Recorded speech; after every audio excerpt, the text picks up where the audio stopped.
नमस्कार दोस्तों, मेरा नाम है मनीष कुमार सिंह और आपका बहुत बहुत स्वागत करता हूं मैं 4 पीएम महाराष्ट्र में। दोस्तों, महाराष्ट्र के बदलापुर में पिछले कुछ दिनों से जो घटनाएं हो रही हैं, आपने उसके बारे में पढ़ा होगा, सुना होगा। और आपको बता दें कि जो उबाल है वहां पे वो कम होने का नाम ही नहीं ले रहा है। अब जब तमाम राजनीतिक दल 24 अगस्त को जब उन्होंने महाराष्ट्र में बंद बुलाया है, अब ऐसे में ये मामला और बढ़ता जा रहा है। आपको पता ही है कि महाराष्ट्र के ठाणे के जिले में बदलापुर में 2 बच्चियों से जो यौन शोषण के विरोध में 24 अगस्त को विपक्षी जो दल है उन्होंने महाराष्ट्र में बंद बुलाया है। अब इस पर बॉम्बे हाईकोर्ट ने शुक्रवार को राज्य सरकार को बंद बुलाने वालों पर सख्ती बरतने का जो है निर्देश दिया है। कोर्ट ने कहा कि किसी भी पार्टी को बंद बुलाने या उसको समर्थन करने का अधिकार नहीं है। अब आपको बता दें कि जो ये बॉम्बे हाईकोर्ट का जो आदेश है, एक निर्देश एक तरीके से, अब ये क्योंकि मैं बता दूं कि जो विपक्षी दल है उसमें यूबीटी पक्ष है, शरद पवार की एनसीपी है, जो तमाम बड़े नेता हैं उन्होंने इस बंद का आह्वान किया है। अब बदलापुर केस में जो प्रदर्शन हुआ है उसके दौरान जो हिंसा के सिलसिले में पुलिस ने तकरीबन 300 लोगों पर जो रिपोर्ट्स आ रही हैं उसके आधार पर बता रहा हूं कि एफआईआर दर्ज किया है और करीब 72 लोगों को 70 से 72 लोगों को गिरफ्तार किया गया है।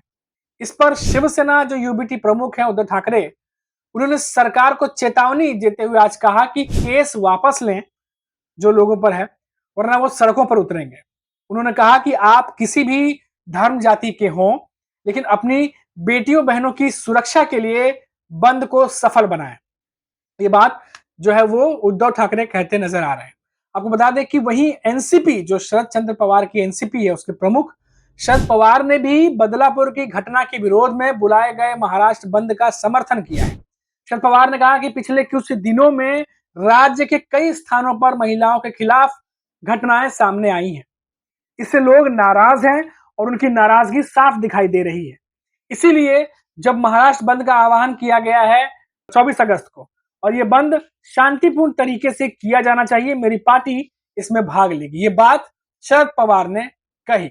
अब ये दोनों बड़े नेताओं ने जो है वो बंद का आह्वान भी किया है, साथ ही साथ इसको समर्थन भी किया। आप देखिए कि बम्बई हाई कोर्ट की तरफ से निर्देश भी आ गया है अब राज्य सरकार को कि किस तरीके से जो है वो सख्ती से निपटे। अब 24 अगस्त को क्या कुछ होगा अब वो तो देखने वाली बात होगी। अब आपको बता दें कि ये जो पूरा मामला है बदलापुर की जो घटना है, इसमें जो यौन उत्पीड़न का मामला सामने आया था, उसके बाद जो वहां के लोग हैं, जो अभिभावक हैं, लोग हैं, उनका गुस्सा फूट पड़ा था।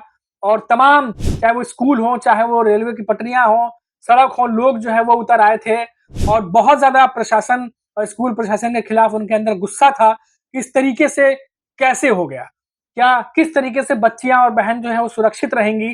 इस चीज को लेकर के लोगों में भारी गुस्सा दिखाई दिया और इसी को लेकर के उद्धव ठाकरे और शरद पवार जो हैं अब वो 24 अगस्त को महाराष्ट्र बंद का समर्थन कर रहे हैं और उसे लोगों को सफल बनाने के लिए भी कह रहे हैं, ताकि महाराष्ट्र सरकार को जो है वो जगाया जा सके। हमने आपको पहले की वीडियो में बताया था कि किस तरीके से शरद पवार की जो एनसीपी है, उनकी जो सांसद है सुप्रिया सुले, उन्होंने भी महाराष्ट्र सरकार पर निशाना साधा था और साथ ही साथ कहा था कि अगर जरूरत पड़ती है तो उनके लिए जो दी गई है सुरक्षा वो हटा लें और लोगों की सुरक्षा में लगाएं। और साथ ही साथ महाराष्ट्र के जो तमाम सांसद नेता हैं जिन्हें भी पुलिस की सुरक्षा मिली हुई है, उनकी सुरक्षा हटाई जाए और उन सुरक्षा को जनता की सुरक्षा में लगाई जाए। ये बात जो है वो सुप्रिया सुले कहती नजर आई। उन्होंने महाराष्ट्र सरकार पर निशाना साधा। वहीं शरद पवार ने भी जो है वो महायुति की सरकार पर निशाना साधा है और उद्धव ठाकरे ने भी जो है महाराष्ट्र सरकार को आड़े हाथों लिया है। और उसके बाद अब जो ताजा अपडेट है वो मैंने आपको बताया कि एक तरफ तो उद्धव ठाकरे हैं जो ये कह रहे हैं कि अगर जो केस लगाए गए हैं लोगों पर, अगर वो वापस नहीं लिए गए तो यूबीटी पक्ष जो है वो सड़कों पर उतर जाएगा। और साथ ही साथ 24 तारीख को तो बंद का आह्वान भी किया है।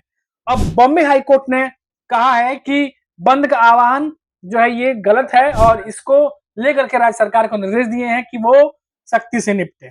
तो काफी कुछ हलचल तेज है और काफी ज्यादा सियासी पारा भी हाई है और साथ ही साथ क्योंकि लोगों से जुड़ा मुद्दा है, संवेदनशील मुद्दा है और लोगों का गुस्सा भी काफी ज्यादा बढ़ा हुआ है और इसीलिए इस पर हमारी नजर जो है वो बनी रहेगी और जो भी अपडेट निकल के सामने आएगा वो हम आप तक पहुंचाएंगे। फिलहाल अभी के लिए इतना ही, फिर लौटेंगे तो बात करेंगे महाराष्ट्र के बड़ी खबर पर।